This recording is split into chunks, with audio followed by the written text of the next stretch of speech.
Gelombang pemutusan hubungan kerja atau PHK diperkirakan masih terus menghantui meski ekonomi Indonesia tumbuh tinggi. Hal ini disebabkan karena banyak industri yang lesu akibat kurangnya pesanan dari mitra dagangnya. Pemutusan hubungan kerja atau PHK seringkali menjadi momok bagi para pekerja. Sambil mencari dan menunggu dapat kerjaan di tempat baru, seringkali terlintas untuk wirausaha, tantangan atau peluang untuk memulai babak baru sebagai seorang entrepreneur. Salah satu modal awal yang dapat kamu manfaatkan adalah uang pesangon yang kamu terima setelah PHK. Meski terdengar menjanjikan, memulai usaha dengan uang pesangon membutuhkan kehati-hatian dan perencanaan matang.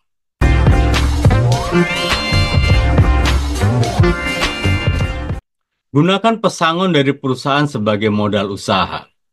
Saat di PHK tentu para pekerja mendapatkan uang pesangon dari perusahaan.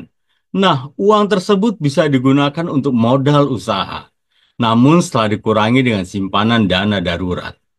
Dalam artian saat menerima pesangon, dana tersebut jangan langsung dijadikan modal usaha, tapi dipisahkan untuk dana darurat untuk biaya kehidupan sehari-hari minimal 6 kali kebutuhan hidup dasar bulanan.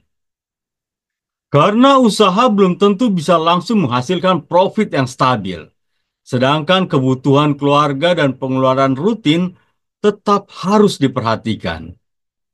Setelah uang pesangon dibagikan dalam pos-pos kebutuhan, jika ada sisa maka bisa digunakan untuk biaya membuka usaha agar keuangan stabil.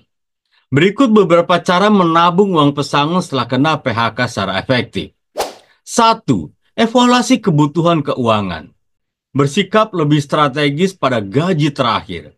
Manfaatkanlah setidaknya gaji terakhir kita sebaik-baiknya. Setidaknya kita perlu menghitung biaya-biaya yang tidak perlu serta memangkas biaya itu untuk biaya hidup sehemat mungkin saat tidak ada pemasukan. Langkah pertama yang perlu dilakukan adalah mengevaluasi kebutuhan keuangan. Buatlah daftar pengeluaran bulanan seperti biaya hidup sehari-hari, tagihan, dan kewajiban lainnya. Dengan memahami kebutuhan dasar, kita dapat mengalokasikan uang pesangon dengan lebih bijak. 2. Buat anggaran dan prioritaskan pengeluaran. Setelah mengetahui kebutuhan dasar, buatlah anggaran yang mencakup semua pengeluaran. Prioritaskan pengeluaran yang paling penting seperti kebutuhan pokok, tagihan bulanan, dan utang-utang. Dengan membuat anggaran yang jelas, kamu dapat menghindari pengeluaran yang tidak perlu. 3. Simpan sebagian besar uang pesangon. Sebaiknya simpan sebagian besar uang pesangon ke dalam rekening tabungan atau investasi yang aman. Tujuannya adalah memastikan uang tersebut tetap aman dan dapat digunakan ketika dibutuhkan di masa mendatang. Pilih rekening tabungan dengan bunga yang kompetitif atau deposito berjangka untuk mendapatkan keuntungan tambahan. 4. Rencanakan cadangan darurat. Gunakan sebagian uang pesangon untuk membangun dana darurat. Idealnya, dana darurat harus mencakup biaya hidup selama 3-6 bulan. Dana darurat ini akan sangat membantu jika kita bisa menghadapi situasi tak terduga seperti biaya medis atau perbaikan rumah. 5. Lunasi hutang. Jika kita memiliki utang dengan bunga tinggi seperti kartu kredit, pinjol, paylater, atau pinjaman pribadi, gunakan uang pesangon untuk melunasinya. Mengurangi atau menghilangkan utang akan membantu mengurangi beban finansial dan memberimu lebih banyak fleksibilitas dalam mengelola keuangan. Melunasi hutang dengan hati-hati. Jangan gunakan semua dana pesangon untuk membayar utang. Jika salah perhitungan, kemungkinan berutang kembali makin besar.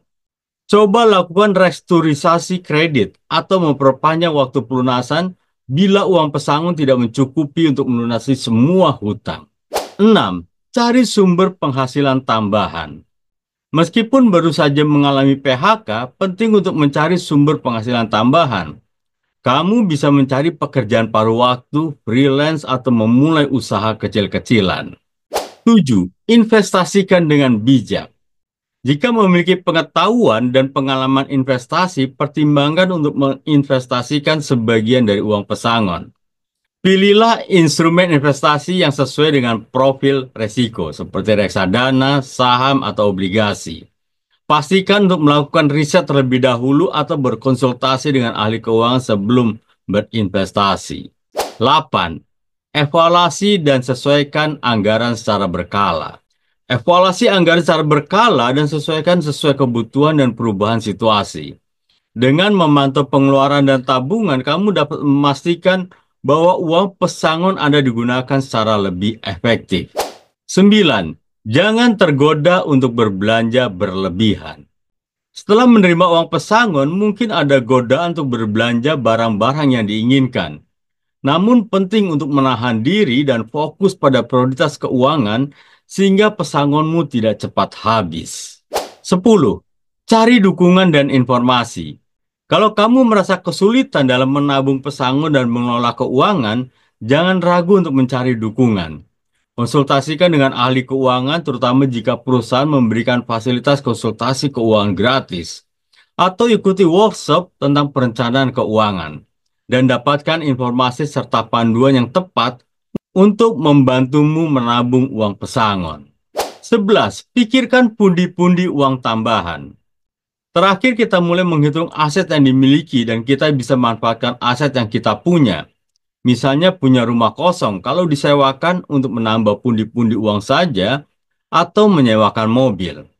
Kita juga dapat menjual barang yang memang masih layak jual, dan kita benar-benar tidak terlalu perlu membutuhkannya.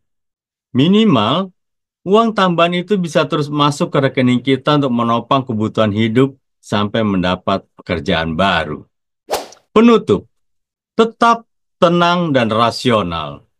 Hindari mengambil keputusan besar saat terkena PHK.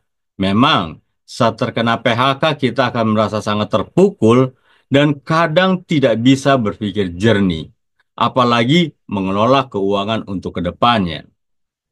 Guys, demikian penjelasan lengkap mengenai cara mengelola uang pesangon beserta tips bertahan jika terkena PHK.